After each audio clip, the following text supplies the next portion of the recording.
another way that I would come at this is when you say reasonable, when you say common sense, when you say sensible, I mean, do you support, I guess, illegalizing AR-15s? Do you support illegalizing semi-automatic rifles?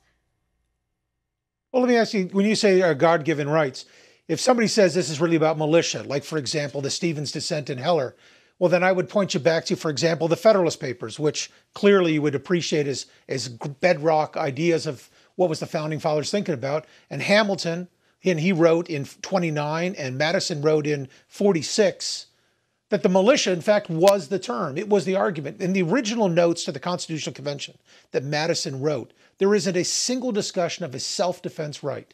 In the debate in the Congress over the passing of the amendments. Now, remember, we're talking about an amendment to the Constitution. The original Constitution didn't give this at all. And we go back to God-given rights, we were amending the original document. And that amendment, that discussion, the entirety of the discussion in those original conversations, as transcribed by the original recorders of the Congress, all about militias. Right, and just for our viewers' edification here, I want to read to you. They didn't talk about machine guns. I want to read to you the exact quote from Federalist Paper number 29.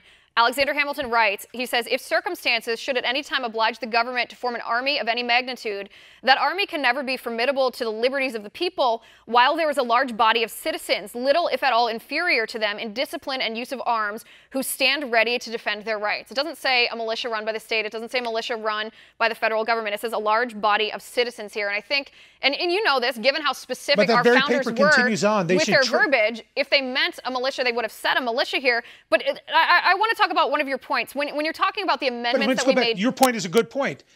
Go ahead. Your point's a really good point. Continuing that argument, it actually said, Madison said in 46, it said that they should train twice a year and that the threat, the one you just identified in that paper, are the soldiers. And I would be stunned to think the purpose of our Second Amendment. The majority of your members say that it says that the person that the militia needs to fight are the soldiers of our army. Could you imagine if your viewers called in and said, by the way, the Second Amendment is not about self-defense. It's useful for self-defense. It's about a protection against potential tyranny by a government. And that would be my question, too. When you talk about an amendment made to our Constitution, that is the Bill of Rights, I would ask you, what is the point of the Bill of Rights? The point of the Second Amendment is to provide protection against a government that could possibly become tyrannical, as the founders at the time had seen very clearly. And would it make sense if they had endowed a government, a national government who runs this standing army, with the power to regulate individuals' rights to protect themselves against that same government and that same army? That would be contradictory to the point of the Second Amendment.